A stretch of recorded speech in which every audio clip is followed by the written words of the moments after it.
It's hard to believe over the last couple of years, a big story in NASCAR simply has to do with the lug nut that holds the wheel onto the race car. Now, a little Lug Nut 101 about NASCAR. There's 5 lug nuts per wheel, and how they attach them to the wheel before a pit stop is weather strip adhesive. They put it right there and glue the lug nuts to the wheel. Now, up until the beginning of 2015, NASCAR on pit road, the officials would just look to make sure that there were 5 lug nuts in place on every wheel before the car left. If you left without 5 lug nuts in place, they'd bring you back to pit road and make you attach the 5 lug nuts. Beginning of 2015, NASCAR said, you know what, we're going to no longer govern lug nuts. We're going to put it on the team's shoulders.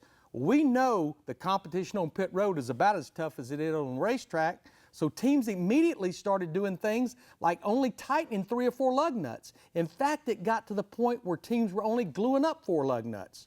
So actually, the beginning of last year in 2016, drivers started expressing concern, we don't like leaving pit road with only 3 or 4 lug nuts.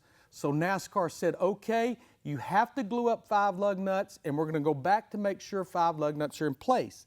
Teams got creative. There was one team that took this clear adhesive, put it over the end of the lug nut. That way, when the lug nut went up there, that adhesive would stick it to the stud. NASCAR would look, it would be in place, but they were not tightening it.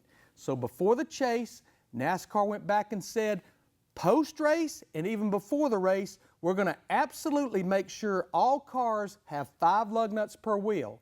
Now, my question in 2017, what will teams do next to skirt the lug nut rule? Told you many times before, this is just between you and me.